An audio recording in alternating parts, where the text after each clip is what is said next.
ಕನಕಪುರ ತಾಲೂಕು ಕಾನೂನು ಸೇವಾ ಸಮಿತಿ, ಕನಕಪುರ ತಾಲೂಕು ವಕೀಲರ ಸಂಘ ಮತ್ತು ಅರಣ್ಯ ಇಲಾಖೆ ಕನಕಪುರ ಇವರ ಸಹಯೋಗದೊಂದಿಗೆ ವಿಶ್ವ ಪರಿಸರ ದಿನಾಚರಣೆ ಅಂಗವಾಗಿ ದಿನಾಂಕ 10/6/2024 ಸೋಮವಾರ ಕನಕಪುರದ ಹೊಸ ನ್ಯಾಯಾಲಯದ ಆವರಣದಲ್ಲಿ ಸಸಿ ನೆಡುವ ಕಾರ್ಯಕ್ರಮವನ್ನು ಹಮ್ಮಿಕೊಳ್ಳಲಾಗಿತ್ತು. ಕುಮಾರ್ ಎಚ್.ಎನ್. ಎರಡನೇ ಅಪರ ಜಿಲ್ಲಾ ಮತ್ತು ನ್ಯಾಯಾಧೀಶರು, ರಾಮನಗರ ಪೀಠ ಇವರು ಕಾರ್ಯಕ್ರಮ ಉದ್ಘಾಟನೆ ಮಾಡಿದ್ದರು. ಕನಕಪುರ ವಕೀಲರ ಸಂಘದ ಅಧ್ಯಕ್ಷರಾದ ಎ.ಸಿ. ಚನ್ನೇಗೌಡರವರು ಅಧ್ಯಕ್ಷತೆ ವಹಿಸಿದ್ದರು. ಮುಖ್ಯ ಅತಿಥಿಗಳಾಗಿ ಕೆ.ಎ. ನಾಗೇಶ್, ಹಿರಿಯ ಸಿವಿಲ್ ನ್ಯಾಯಾಧೀಶರು ಮತ್ತು ಜೆಎಂಎಫ್ಸಿ ಕನಕಪುರ, ವಿ. ಗಣೇಶ್, ಸಹಾಯಕ ಅರಣ್ಯ ಸಂರಕ್ಷಣಾಧಿಕಾರಿಗಳು ಕನಕಪುರ ಉಪವಿಭಾಗ, ಶ್ರೀಮತಿ ರಾಧಾ, 1ನೇ ಅಪರ ಸಿವಿಲ್ ನ್ಯಾಯಾಧೀಶರು ಮತ್ತು ಜೆಎಂಎಫ್ಸಿ ಕನಕಪುರ, ದಾಳೇಶ್ ಎ.ಎಲ್., ವಲಯ ಅರಣ್ಯಾಧಿಕಾರಿಗಳು ಕನಕಪುರ ವಲಯ, ಸಹಾಯಕ ಸರ್ಕಾರಿ ಅಭಿಯೋಜಕರಾದ ಗಂಗಾಧರ್ ಮತ್ತು ಕನಕಪುರ ವಕೀಲರ ಸಂಘದ ಸಿದ್ಧಾರ್ಥ್, ಸಿ.ಎಸ್. ನಾರಾಯಣ್, ಟಿ.ಎಸ್. ಸಾಗರ್, ಕೆ.ಸಿ. ಗೋಪಾಲಗೌಡ, ಕಾಮೇಶ್, ಮಂಜುನಾಥ್ ಮುಂತಾದವರು ಕಾರ್ಯಕ್ರಮದಲ್ಲಿ ಭಾಗವಹಿಸಿದ್ದರು. ನ್ಯಾಯಾಲಯದ ಎಲ್ಲ ಸಿಬ್ಬಂದಿಗಳು ಮತ್ತು ವಕೀಲರುಗಳು ಉಪಸ್ಥಿತರಿದ್ದರು.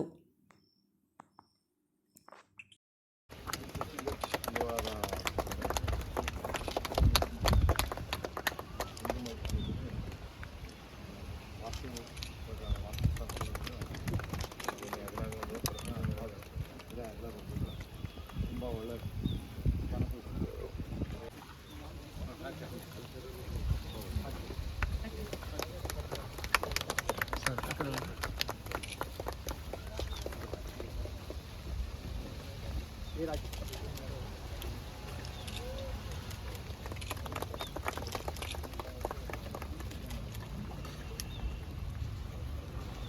ಎಲ್ಲರೂ ಸೇರ್ಕೊಂಡು ಒಂದು ಕಡೆ ಹಾಕ್ತಾರೆ.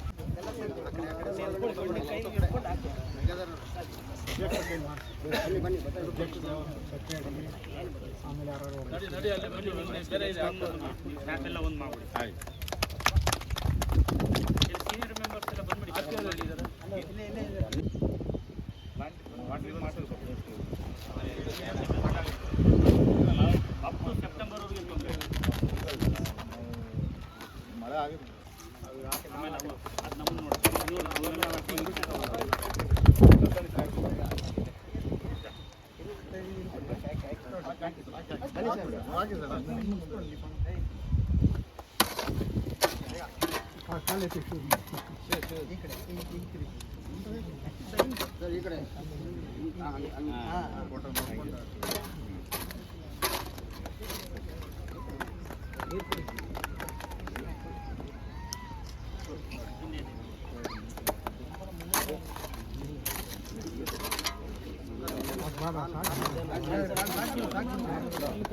ಈ ಕಡೆ ಎಲ್ಲೆಲ್ಲ ಉಂಟಲ್ಲ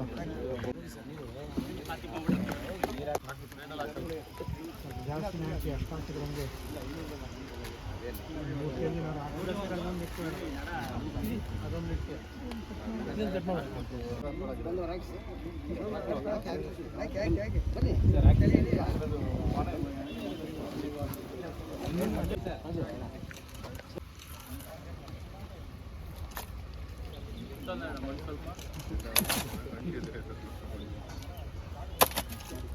ಬನ್ನಿ, ಆಯ್ತು ಈ ಕಡೆ ಬನ್ನಿ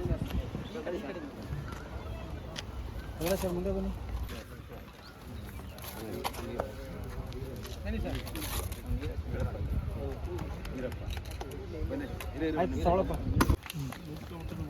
ಬನ್ನಿ ಬನ್ನಿ ಬನ್ನಿ ಬನ್ನಿ ಕೊಡಿ ಕೊಡಿ ಸರ್.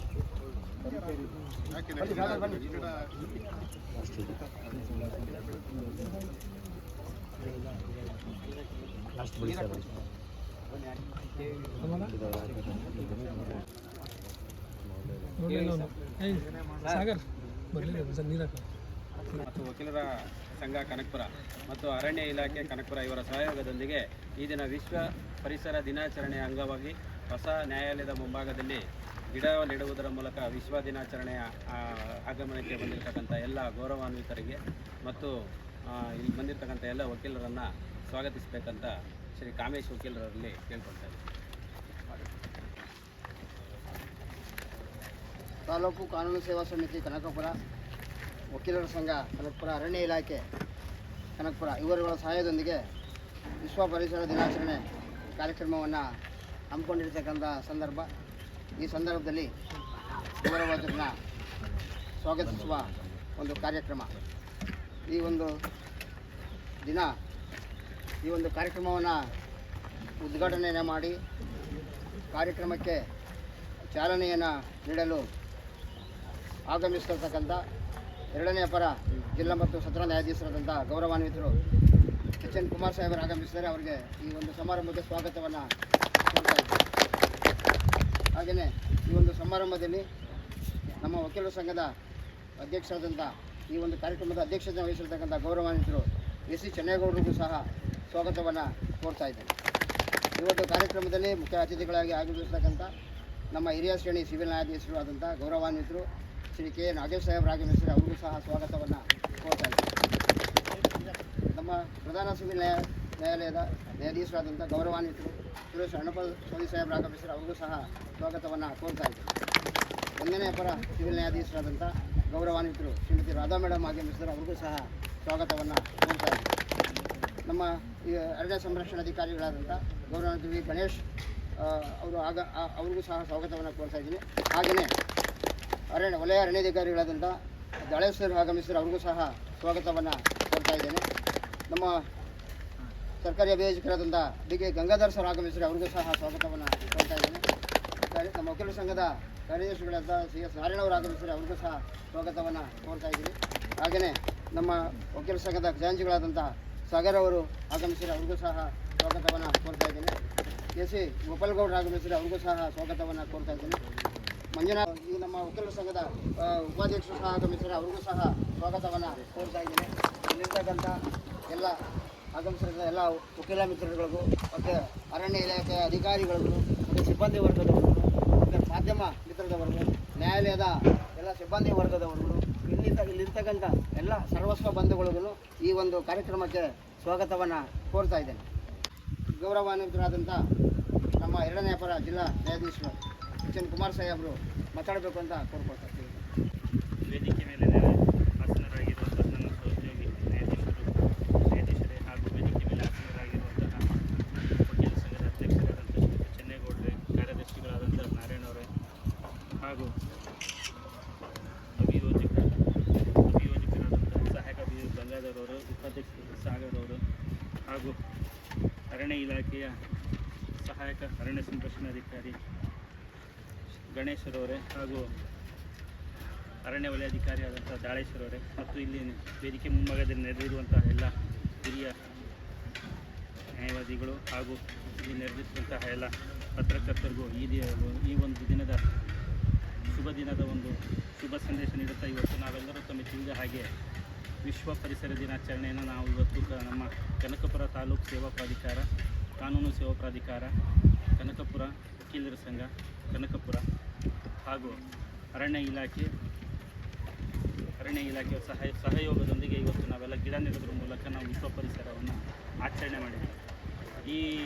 ನಾವು ನಮ್ಮ ಏನು ಕ್ಯಾಲೆಂಡರ್, ಗ್ರಿಗೋರಿಯನ್ ಕ್ಯಾಲೆಂಡರ್ ಪ್ರಕಾರ 365 ದಿವಸಗಳದ್ದು ಆ 360 ದಿವಸಗಳಲ್ಲಿ ಆ ದಿನಗಳದ್ದು ಅದರದ್ದೇ ಆದ ಒಂದು ಪ್ರಾಮುಖ್ಯತೆ ಇದೆ. ಅದೇ ರೀತಿ ಈ ಪ್ರತಿ ವರ್ಷದಂತೆ ಜೂನ್ ತಿಂಗಳ 5ನೇ ತಾರೀಕು ನಾವು ವಿಶ್ವ ಪರಿಸರ ದಿನಾಚರಣೆ ಆಚರಿಸ್ತಾ ಇದ್ದೀವಿ. ಇದರಲ್ಲಿ ಇದರಲ್ಲಿ ಒಂದು ಏನು ವೈಜ್ಞಾನಿಕವಾಗಿ ವಿಶ್ವ ಪರಿಸರ ಆಚರಣೆ ಮಾಡೋಕ್ಕೆ ಈ ದಿನ ಆಗಿದ್ದರೆ ಈ ಟೈಮಲ್ಲಿ ಸಾಮಾನ್ಯವಾಗಿ ನಮ್ಮ ಭಾರತದ ಒಂದು ಆಧಾರ ಸ್ತಂಭ ಆಗಿದೆ ಮಾನ್ಸೂನ್ ಅನ್ನೋ ಮಳೆಗಾಲ ಸ್ಟಾರ್ಟ್ ಆಗುತ್ತೆ. ಮಾನ್ಸೂನ್ ಈ ಸಮಯದಿಂದ ಮಳೆಗಾಲದಲ್ಲಿ ಸಾಗುತ್ತೆ. ಈ ಸಮಯದಲ್ಲಿ ನಾವು ಗಿಡಗಳನ್ನೆಲ್ಲ ನೆಟ್ಟರೆ ಅದು ಚೆನ್ನಾಗಿ ಬೆಳವಣಿಗೆ ಆಗೋಕ್ಕೆ ಸಹಕಾರಿಯಾಗುತ್ತೆ, ವಾತಾವರಣವನ್ನು ಪೂರಕವಾಗಿರುತ್ತೆ ಅನ್ನೋ ದೃಷ್ಟಿಯಿಂದ ಇದನ್ನು ಮಾಡಿರ್ತಾರೆ. ನಾವು ವಿಶ್ವ ಪರಿಸರ ದಿನಾಚರಣೆ ಆಚರಿಸೋದು ಇತ್ತೀಚಿನ ದಿನಗಳಲ್ಲಿ ಹೆಚ್ಚಾಗಿ ಇವತ್ತೊಂದು ದಿನಕ್ಕೆ ಸೀಮಿತವಾಗಲ್ಲ. ಅಂದರೆ 5, 6 ಏನು ಪ್ರತಿ ವರ್ಷ ಬರುವ ಜೂನ್ 5ನೇ ತಾರೀಕು ಆಚರಣೆ ಮಾಡೋಕ್ಕೆ ಅಷ್ಟೇ ಸೀಮಿತವಾಗಬಾರ್ದು. ಇವತ್ತು ಎಲ್ಲ ತಮ್ಮ ಹೇಳಿದಾಗ ಇವತ್ತೆಲ್ಲ ಕೈಗಾರೀಕರಣ ಮತ್ತು ನಗರೀಕರಣ ಒಂದು ಯೋಜನೆಗಳಿಂದ ಜನಸಂದಣಿ ಜಾಸ್ತಿ ಮತ್ತು ಜನಸಾಂದ್ರತೆ ಪಾಪ್ಯುಲೇಷನ್ ಅಂತ ಹೇಳ್ತೀವಿ ಜಾಸ್ತಿ ಹೆಚ್ಚಾದಂತೆಲ್ಲ ನಾವು ಅರಣ್ಯ ಕಡೆ ಒತ್ತುವರಿ ಮಾಡ್ಕೊಂಡು ಅರಣ್ಯನ ಸ್ವಲ್ಪ ಸಂರಕ್ಷಿಸೋ ವಿಚಾರದಲ್ಲಿ ಹಿಂದೆ ಹೋಗ್ತಾ ಇದ್ದೀವಿ ಅನ್ನೋ ವಿಚಾರ ಕಾಣ್ತಾ ಇದೆ. ಆಗ ಅದರ ಪರಿಣಾಮವಾಗಿ ನಾವು ಇತ್ತೀಚಿನ ದಿನಗಳಲ್ಲಿ ಈಗ ನಾವು ಏನು ಮೊದಲೆಲ್ಲ ಹೇಳ್ತಾ ಇದ್ರು ಗ್ಲೋಬಲ್ ವಾರ್ಮಿಂಗ್ ವರ್ಷ ಈಗ ಇದ್ರ ಜೊತೆಗೆ ಒಂದು ಕಾಂಟಿನೆಂಟಲ್ ಡ್ರಿಫ್ಟ್ ಅಂತ ಒಂದು ಬರುತ್ತೆ. ಏನಂದರೆ ಸಮುದ್ರ ಬರ್ತಾ ಕೆಲವು ಕಡೆ ಸಮುದ್ರ ದೂರ ಹೋಗುತ್ತೆ, ಕೆಲವು ಕಡೆ ಸಮುದ್ರ ಹತ್ತ ಬರುತ್ತೆ. ಅದನ್ನು ಆಂಗ್ಲ ಭಾಷೆಯಲ್ಲಿ ಕಾಂಟಿನೆಂಟಲ್ ಡ್ರಿಫ್ಟ್ ಅಂತ. ಅದನ್ನೆಲ್ಲ ನಾವು ತಡಿಬೇಕು ಅಂತ ಹೇಳಿದ್ರೆ ಈ ಒಂದು ವಿಶ್ವ ಪರಿಸರ ದಿನಾಚರಣೆ ನಾವು ಅರ್ಥಪೂರ್ಣವಾಗಿ ಒಂದು ದಿವಸಕ್ಕೆ ಸೀಮಿತವಾಗದೆ ಮತ್ತು ನಮ್ಮ ಮನುಷ್ಯನಿಗೆ ಅವಶ್ಯಕವಾದ ಈ ಒಂದು 2 ವರ್ಷದ ಹಿಂದೆ ನಾವೇನಿವತ್ತು ಉಸಿರಾಡ್ತಾ ಇದೀವೋ ಆಮ್ಲಜನಕ ಅಂತ ಏನು ಹೇಳ್ತೀವೋ ಆಮ್ಲಜನಕದ್ದು ಪ್ರಾಮುಖ್ಯತೆ ಬೆಲೆ ಏನು ಅಂತೇಳಿ 2 ವರ್ಷದ ಹಿಂದೆ ಗೊತ್ತಾಗಿದೆ ನಮಗೆ. ನಾವು ದಿನ ಉಸಿರಾಡೋದು 4 ಸಿಲಿಂಡ್ರು ಉಸಿರಾಡ್ತೀವಿ. 4 ಸಿಲಿಂಡರ್ ಬೇಕಾದಂಥ ಆಕ್ಸಿಜನ್ ಏನು ಆ ಒಂದು ಕಾಯಿಲೆ ವಿಚಾರದಲ್ಲಿತ್ತು ಆ ಒಂದು 4 ಸಿಲಿಂಡ್ರು. ಆದರೆ ನಮಗೆ ಇವತ್ತು ಪ್ರಕೃತಿ ಅದು ನಮಗೆ ಯಾವುದೇ ನಮ್ಮಿಂದ ಫಲಾಫಲ ನಿರೀಕ್ಷಿಸದೆ ನಮಗೆ ಮನುಷ್ಯನ ಜೀವನಕ್ಕೆ ಏನು ಆಮ್ಲಜನಕದ ಅವಶ್ಯಕತೆ ಅದು ಈ ಗಿಡಗಳಿಂದ ಬರ್ತಾಯಿದೆ. ಮನುಷ್ಯ ಬಿಡೋ ಕಾರ್ಬನ್ ಡೈಆಕ್ಸೈಡ್ ಅಂದರೆ ಕಾರ್ಬನ್ ಡೈಆಕ್ಸೈಡು ಅದು ತಾನು ರಿಸೀವ್ ತಾನು ಇನ್ಹೇಲ್ ಮಾಡಿ ಆಕ್ಸಿಜನ್ ಬಿಡೋದು. ಅದು ಮನುಷ್ಯನಿಗೆ ಭೂಮಿ ಮೇಲೆ ಉಳಿಲಿಕ್ಕೆ ಅತ್ಯವಶ್ಯಕವಾದಂಥ ಗಾಳಿ. ಅದು ಎಲ್ಲ ಗಾಳಿ ಜೊತೆಗೆ ಮನುಷ್ಯನಿಗೆ ಅತ್ಯವಶ್ಯಕವಾಗಿ ಬೇಕಾಗಿರೋ ಗಾಳಿ ಆಮ್ಲಜನಕ, ಕುಡಿಲಿಕ್ಕೆ ನೀರು, ಬದುಕಲಿಕ್ಕೆ ಆಹಾರ. ಅದೇ ರೀತಿ ಈ ಒಂದು ನಮಗೆ ಪ್ರಕೃತಿಯಲ್ಲಿ ಈ ಒಂದು ಹೇರಳವಾಗಿ ಆಮ್ಲಜನಕ ಮತ್ತು ವಾತಾವರಣ ತಂಪಾಗಿರಬೇಕು. ಮತ್ತು ಮುಂದಿನ ದಿನಗಳಲ್ಲಿ ನಾವೇನಾರ ಸಮಾಜಕ್ಕೆ ಒಂದು ಒಳ್ಳೆ ಬಳುವಳಿ ಕೊಟ್ಟೋಗ್ತೀವಿ, ಒಂದು ಒಳ್ಳೆಯ ಸಮಾಜ ಜೊತೆ ಒಳ್ಳೆಯ ಪರಿಸರನ ಕೊಟ್ಟೋಗಂತ ನಮ್ಮ ಜವಾಬ್ದಾರಿ ಇದೆ. ಆ ವಿಚಾರದಲ್ಲಿ ಆ ನಿಟ್ಟಿನಲ್ಲಿ ಇವತ್ತೆಲ್ಲ ನಾವು ವಿಶ್ವ ಪರಿಸರ ದಿನಾಚರಣೆ ಆಚರಿಸಿದ್ದೀವಿ. ಇದೊಂದು ದಿವಸಕ್ಕೆ ನಾವು ಸೀಮಿತ ಮಾಡಿಕೊಳ್ಳದೆ ವರ್ಷಪೂರ್ತಿ ಅರಣ್ಯದ ಬಗ್ಗೆ ಪ್ರಾಮುಖ್ಯತೆ ತಿಳಿಸ್ತಾ ಸಮಾಜಕ್ಕೆ ಒಂದು ಒಳ್ಳೆಯ ಮುಂದಿನ ಸಮಾಜಕ್ಕೆ ಮುಂದಿನ ಪೀಳಿಗೆಗೆ ಒಂದು ಒಳ್ಳೆಯ ಪರಿಸರ ಕೊಟ್ಟೋಗೋಣ ಅಂಥೇಳಿ ನಾವೆಲ್ಲರೂ ಈ ವಿಚಾರದಲ್ಲಿ ಒಂದು ಯೋಚನೆ ಮಾಡಿ ಕಾರ್ಯಪ್ರವೃತ್ತಬೇಕು ಅಂತೇಳಿ ಈ ಮೂಲಕ ನಾನು ಕೇಳ್ಕೊಳ್ತೀನಿ. ಸಂರಕ್ಷಣೆ ಬಗ್ಗೆ ವಿಚಾರವನ್ನು ಮಂಡನೆ ಮಾಡಿದಂಥ ಗೌರವಾನ್ವಿತ ಜಿಲ್ಲಾ ನ್ಯಾಯಾಧೀಶರಿಗೆ ಧನ್ಯವಾದಗಳು. ಈಗ ನಮ್ಮ ಹಿರಿಯ ಶ್ರೇಣಿ ಆಯಿತು. ಈಗ ನಮ್ಮ ಸಹಾಯಕ ಅರಣ್ಯ ಸಂರಕ್ಷಣಾಧಿಕಾರಿಗಳಾದಂಥ ಶ್ರೀ ವಿ ಗಣೇಶ್ ಸಾಹೇಬ್ರವರು ಈ ವಿಚಾರವನ್ನು ಮಂಡನೆ ಮಾಡಬೇಕಂತ ಕೋರ್ಕೊಳ್ತಾರೆ. ವೇದಿಕೆಯ ಮೇಲಿರುವಂತಹ ಗೌರವಾನ್ವಿತ ಅಧ್ಯಕ್ಷರೇ, ಅತಿಥಿಗಳೇ, ನನ್ನೆಲ್ಲ ವಕೀಲ ಮಿತ್ರರೇ ಹಾಗೂ ನನ್ನ ಇಲಾಖೆಯ ಬಂಧುಗಳು, ಈಗಾಗಲೇ ಸಾಹೇಬರು ಹೇಳಿದಾಗೆ ನಾವು ಪ್ರತಿ ವರ್ಷ ವಿಶ್ವ ಪರಿಸರ ದಿನಾಚರಣೆಯನ್ನು ಆಚರಿಸ್ತಾ ಬಂದಿದ್ವಿ. ಇದರ ಹಿನ್ನೆಲೆ ಇಷ್ಟೇ, ನಮ್ಮ ದೇಶದಲ್ಲಿ ನಮ್ಮ ಸಂಸ್ಕೃತಿಯಲ್ಲಿ ಪರಿಸರ ಸಂರಕ್ಷಣೆ ಹಾಗೂ ಗಿಡಗಳನ್ನು ನೆಡುವಂಥದ್ದು ಸುಮಾರು 2,500 ವರ್ಷದ ಹಿಂದೆನೇ ನಮಗೆ ಇರುವಂತಹ ದಾಖಲೆಗಳಿವೆ. ಅಶೋಕನ ಕಾಲದಿಂದಲೂ ಸಹ ಸಾಲು ಮರಗಳು ಅಂತಲೇ ಒಂದು ಸಪ್ರೇಟ್ ಒಂದು ಇಲಾಖೆನೇ ಇತ್ತು. ಆಗಿನ ಕಾಲದಲ್ಲೂ ಸಹಿತ ಅರಣ್ಯ ಇಲಾಖೆ ಅಂತಲೇ ಆವಾಗಲೂ ಸಹಿತ ಇತ್ತು. ಸೊ ನಮಗೆ ಸಂರಕ್ಷಣೆ ಅನ್ನುವಂಥದ್ದು ಬಹಳ ಹಳೆ ಕಾಲದಿಂದ ಬಂದಂಥದ್ದು. ಈಗ ನಾವು ಇಂತಹ ಕಾರ್ಯಕ್ರಮಗಳನ್ನು ಅಧಿಕೃತವಾಗಿ ಪ್ರಪಂಚದ ವಿಶ್ವಾದ್ಯಂತ ನಾವು ಆಚರಣೆ ಮಾಡುವಾಗ ಸುಮಾರು 1972 ಒಂದು ವಿಶ್ವಸಂಸ್ಥೆಯ ಒಂದು ಸಭೆ ನಡೆಯುತ್ತೆ. ಸುಮಾರು 143 ದೇಶಗಳು ಸಹಿತ ಅದರಲ್ಲಿ ಭಾಗಿಯಾಗ್ತದೆ. ಆವಾಗ ನಾವು ಈ ಇಡೀ ಬ್ರಹ್ಮಾಂಡದಲ್ಲಿ ಈ ಭೂಮಿಯನ್ನು ಬಿಟ್ಟರೆ ಮನುಷ್ಯ ಉಳಿಯಲಿಕ್ಕೆ ಇನ್ನೆಲ್ಲೂ ಸಾಧ್ಯ ಇಲ್ಲ ಅನ್ನುವಂಥದ್ದು ಆಗಲೇ ಸಾಬೀತಾಗಿರುವಂಥದ್ದು. ನಮ್ಗೆ ಇನ್ನೆಲ್ಲೂ ಜಾಗ ಇಲ್ಲ. ನಾವು ಯಾವುದೇ ಪ್ಲ್ಯಾನೆಟ್ ಮೇಲೆ ಹೋದರೂ ಸಹಿತ ಮನುಷ್ಯನಿಗೆ ಉಳಿಯೋಕ್ಕೆ ಸಾಧ್ಯ ಇಲ್ಲ ಎಕ್ಸೆಪ್ಟ್ ಅರ್ತ್. ಈ ಭೂಮಿ ತಾಯಿ ಬಿಟ್ಟರೆ ಇನ್ನು ಎಲ್ಲಿಯೂ ಸಹಿತ ನಮಗೆ ವಾಸ ಮಾಡಲಿಕ್ಕೆ ಯೋಗ್ಯ ಇಲ್ಲ ಅನ್ನುವಂಥದ್ದು ನಮಗೆ ಗೊತ್ತಾದ್ದರಿಂದ ಇದನ್ನು ಸಂರಕ್ಷಣೆ ಮಾಡಬೇಕು, ಉಳಿಸಬೇಕು ಅಂತ ಹೇಳಿ ನಾವು ಸುಮಾರು ಈಗ 50 ವರ್ಷಗಳ ಹಿಂದೆ ಪ್ರಾರಂಭ ಆದಂತಹ ಈ ವಿಶ್ವ ಪರಿಸರ ದಿನಾಚರಣೆ ಅನ್ನುವಂಥದ್ದು ಈಗಲೂ ಸಹಿತ ನಡ್ಕೊಂಡು ಬರ್ತಾ ಇದೆ. ಈ ವರ್ಷದ ಥೀಮ್ ಏನಿದೆ, ನಮ್ಮ ಭೂಮಿ ನಮ್ಮ ಭವಿಷ್ಯ ಅಂತ ಇದೆ. ಅವರ್ ಪ್ಲಾನೆಟ್ ಅವರ್ ಫ್ಯೂಚರ್ ಅಂತ ಇರುವಂಥದ್ದು. ಈ ಡೆಸರ್ಟ್ ಲ್ಯಾಂಡ್ ರೆಸ್ಟೋರೇಷನ್, ಬೇಸಿಕಲಿ ನಮ್ಮ ಭೂಮಿಯನ್ನು ಇನ್ನೂ ಹಾಳಾಗದ ಹಾಗೆ ಅದನ್ನು ರೆಸ್ಟೋರ್ ಮಾಡುವಂಥದ್ದು, ಸ್ಥಾಪನೆ ಮಾಡುವಂಥದ್ದು ನಮ್ಮ ಮುಖ್ಯ ಉದ್ದೇಶ ಆಗಿರುವಂಥದ್ದು. Desert resilience, drought resilience, desertification and drought resilience ಅಂತ ಹೇಳಿ ನಾವು ಈ ಮರಳುಗಾಡು ಹತ್ತಿರ ಬರುವಂಥದ್ದು ಅಂತ ಹೇಳ್ತೀವಿ. ಅಂದರೆ ಹೆಚ್ಚು ನಾವು ಹಸಿರನ್ನು ಕಳ್ಕೊತಾ ಇದ್ದೀವಿ. ಇನ್ನೂ ಹೆಚ್ಚು ಮರಳುಗಾಡು ಆದ ಹಾಗೆ ನಮ್ಮ ಭೂಮಿ ಆಗದೇ ಇರಲಿ ಹಾಗೂ ಅದನ್ನೆಲ್ಲ ನಾವು ತಡಿಬೇಕು ಅನ್ನೋ ಉದ್ದೇಶದಿಂದ ಈ ವರ್ಷ ಸುಮಾರು ಸೌದಿ ಅರೇಬಿಯಾ ಈ ವರ್ಷ ಹೋಸ್ಟ್ ಮಾಡ್ತಾ ಇರುವಂಥದ್ದು ಇದೆ. ಪ್ರತಿ ವರ್ಷ ಒಂದೊಂದು ದೇಶ ಮಾಡುತ್ತೆ. ಅದೇ ರೀತಿ ಈ ವರ್ಷ ಯಾಕೆ ಡೆಸರ್ಟಿಫಿಕೇಷನ್ ವರ್ಡ್ ಬಂದ ಕೂಡಲೇ ನಮಗೆ ಸೌದಿ ಅಂಥ ರಾಷ್ಟ್ರಗಳು ನೆನಪಾಗುತ್ತೆ. ಅಂಥದ್ದು ಪರಿಸ್ಥಿತಿ ಇಲ್ಲಿ ಬರಬಾರದು ಅನ್ನೋಂಥ ದೃಷ್ಟಿಯಲ್ಲೂ ಸಹಿತ ಆ ಉದ್ದೇಶಕ್ಕೆ ನಾವು ಇದನ್ನು ಆಚರಣೆ ಮಾಡ್ತಾ ಇರುವಂಥದ್ದು. ಹಾಗಾಗಿ ನಮ್ಮ ಭೂಮಿ ಎಷ್ಟು ಉತ್ತಮವಾಗಿ ನಾವು ಕಾಪಾಡ್ತೀವಿ, ನಮ್ಮ ಭವಿಷ್ಯ ಅಷ್ಟು ಉತ್ತಮವಾಗಿ ಇರುತ್ತೆ. ಅದಕ್ಕೋಸ್ಕರ ನಾವು ಹೆಚ್ಚು ಗಿಡಗಳನ್ನು ನೆಟ್ಟು ಹೆಚ್ಚು ಮಳೆ ಕರೆದು ಗಿಡಗಳು ಹೆಚ್ಚಾದಷ್ಟು ನಾವು ಮೋಡಗಳನ್ನು ಆಕರ್ಷಣೆ ಮಾಡ್ತೀವಿ ಹಾಗಾಗಿ ನಮಗೆ ಮಳೆ ಬರುತ್ತೆ. ಮಳೆ ಬೆಳೆ ಬಂದರೆ ನಮಗೆ ಗೊತ್ತಾಗಿದೆ, ನ್ಯಾಷನಲ್ ಫಾರೆಸ್ಟ್ ಪಾಲಿಸಿನಲ್ಲಿ ಶೇಕಡ 1/3 ಅಂದರೆ 33% ಆಫ್ ಫಾರೆಸ್ಟ್ ನಮಗೆ ಇರಲೇಬೇಕು. ನಾವು ಭೂಮಿಯಲ್ಲಿ ಸಸ್ಟೈನಬಿಲಿಟಿ ಅನ್ನೋ ಆಗಿದ್ದರೆ ನಮಗೆ ಒಂದು 33% ಆಫ್ ಗ್ರೀನ್ ಫಾರೆಸ್ಟ್ ನಮ್ಮಲ್ಲಿ ಇರಲೇಬೇಕು ಅನ್ನೋಂಥದ್ದು. It is an policy issue, ಬರೀ ಪಾಲಿಸಿ ಇಶ್ಯೂ ಅಲ್ಲ. ಜುಡಿಷಿಯಲ್ ಸಿಸ್ಟಮ್ನಲ್ಲೂ ನಾವು ಕಾನ್ಸ್ಟಿಟ್ಯೂಷನಲ್ಲೂ ನಾವು ನೋಡುವಂಥದ್ದು it is the duty of the state as well as the duty of the individual. ನಾವು ಸಂರಕ್ಷಣೆ ಮಾಡುವಂಥದ್ದು ನಮ್ಮ ಕರ್ತವ್ಯ ಆಗಿರುತ್ತೆ. ಹಾಗಾಗಿ ಈ ಜೂನ್ 5 ಅನ್ನುವಂಥದ್ದು ಏನಿದೆ, ಇದು ಮುಂದಿನ ಜೂನ್ 5ರವರೆಗೂ ಸಹಿತ ನಿರಂತರವಾಗಿ ನಡೆಯುವಂತಹ ಪರಿಸರ ದಿನಾಚರಣೆಗಳು ಒಂದಲ್ಲ ಒಂದು ರೀತಿಯಲ್ಲಿ ಆಗುವಂಥದ್ದು ಕಾರ್ಯಕ್ರಮಗಳಾಗಲಿ ಅನ್ನೋ ಒಂದು ಭರವಸೆಯಿಂದ ನನಗೆ 2 ಮಾತುಗಳನ್ನ ಆಡಲಿಕ್ಕೆ ಅವಕಾಶ ಕೊಟ್ಟಂತಹ ಎಲ್ಲರಿಗೂ ಧನ್ಯವಾದ. ನಮ್ಮನ್ನು ನಾವು ಹೇಗೆ ರಕ್ಷಣೆ ಮಾಡ್ಕೊಳ್ತೀವೋ ಅದೇ ರೀತಿ ಪರಿಸರನೂ ಕೂಡ ರಕ್ಷಣೆ ಮಾಡಿದ್ರೆ ನಮಗೆ ಮುಂದಿನ ಜೀವನದಲ್ಲಿ ಉತ್ತಮವಾದ ಜೀವನ ನಮಗೆ ದೊರಕುತ್ತೆ ಅನ್ನೋ ಒಂದು ವಿಚಾರನ ತಿಳಿಸ್ಕೊಟ್ಟಂಥ ಸಹಾಯಕ ಸಂರಕ್ಷಣಾಧಿಕಾರಿಗಳಿಗೆ ಆದಂಥ ಈ ಗಣೇಶ್ ಸಾಹೇಬರಿಗೆ ಧನ್ಯವಾದಗಳು. ಈಗ ಅಧ್ಯಕ್ಷರಿಗೆ ಅಂತ ಚೆನ್ನೇಗೌಡರು ಈ ಒಂದು ಕಾರ್ಯಕ್ರಮದ ಬಗ್ಗೆ ವಿಚಾರ ಮಂಡನೆ ಮಾಡಬೇಕು ಅಂತ ಕೊಡ್ತಾರೆ. ಎಲ್ರಿಗೂ ವಂದನೆಗಳು. ಕನಕಪುರ ತಾಲೂಕು ಸೇವಾ ಸಮಿತಿ ಮತ್ತು ವಕೀಲರ ಸಂಘ ಹಾಗೂ ಅರಣ್ಯ ಇಲಾಖೆಯಿಂದ ಈ ದಿವಸ ಸಸಿ ನೆಡುವ ವಿಶ್ವ ಪರಿಸರ ದಿನಾಚರಣೆಯ ಅಂಗವಾಗಿ ಸಸಿ ನೆಡುವಂಥ ಭಾಳ ಅತ್ಯುತ್ತಮವಾದ ಒಂದು ಕಾರ್ಯಕ್ರಮವನ್ನು ಇಲ್ಲಿ ಹಮ್ಮಿಕೊಳ್ಳಲಾಗಿದೆ.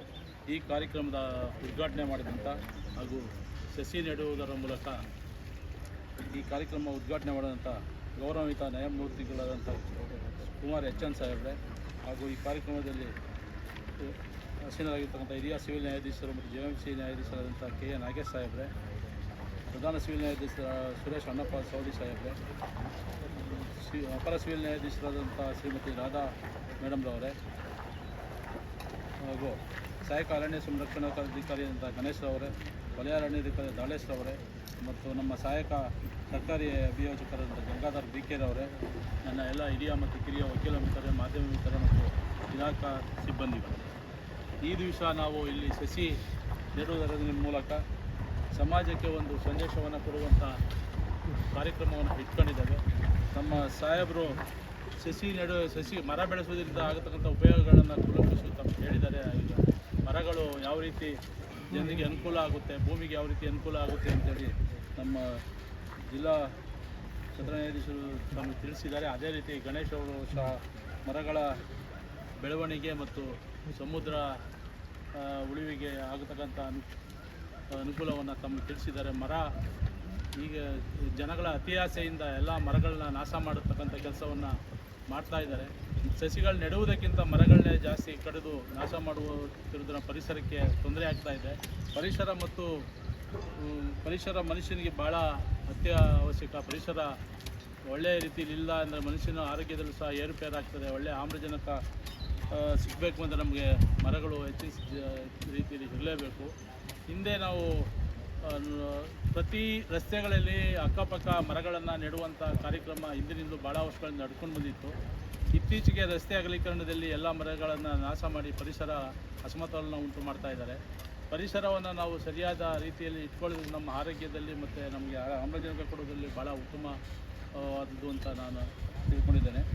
ನಾವು ಪ್ರತಿಯೊಬ್ಬ ಮನುಷ್ಯನು ಕನಿಷ್ಠ ಒಂದು 10 ಸಸಿಗಳನ್ನಾದರೂ ವರ್ಷದಲ್ಲಿ ನೆಡುವಂಥ ಆಗಬೇಕು. ಬರೀ ವಿಶ್ವ ಪರಿಸರ ದಿನವನ್ನು ಕೇವಲ 5-6 ಒಂದು ಆಚರಣೆ ಮಾಡುವುದ್ರ ಬದಲು ಪ್ರತಿ ವರ್ಷದೊಳಗಡೆ ಕನಿಷ್ಠ ಒಂದು 10 ಮರಗಳನ್ನಾದರೂ ಹುಟ್ಟಿರ್ತಕ್ಕಂಥ ಪ್ರಪಂಚದಲ್ಲಿ ಇರ್ತಕ್ಕಂಥ ಭೂಮಿಯಲ್ಲಿ ಇರ್ತಕ್ಕಂಥ ಮನುಷ್ಯನು ಹಾಕಿದ್ರೆ ಒಳ್ಳೆಯದು ಅಂತ ತಿಳ್ಕೊಂಡಿದ್ದೇನೆ. ಮತ್ತು ಪ್ಲಾಸ್ಟಿಕ್ ಉಪಯೋಗವನ್ನು ತಡೆಯುವುದು, ಪರಿಸರವನ್ನು ಕಾಪಾಡುವುದು ಮತ್ತು ಶಾಲಾ ಕಾಲೇಜುಗಳು ಸ್ವಚ್ಛತೆ ಕಾಪಾಡೋದ್ರ ಮೂಲಕ ಅಲ್ಲಿ ಸಸಿಗಳನ್ನು ಮಾಡೋದರಿಂದ ನಮ್ಮ ಪರಿಸರ ಸಂರಕ್ಷಣೆಯನ್ನು ಮಾಡಿದಂತಾಗುತ್ತದೆ ಮತ್ತು ನಾವು ಮುಂದಿನ ಪೀಳಿಗೆಗೆ ಒಳ್ಳೆಯ ಸಂದೇಶವನ್ನು ಸಹ ಕೊಟ್ಟಂತಾಗುತ್ತದೆ. ನಾನು 2 ಮಾತನ್ನು ಆಡಲಿಕ್ಕೆ ಅವಕಾಶ ಕೊಟ್ಟು ತಮ್ಮೆಲ್ಲರಿಗೂ ವಂದಿಸ್ತೇನೆ.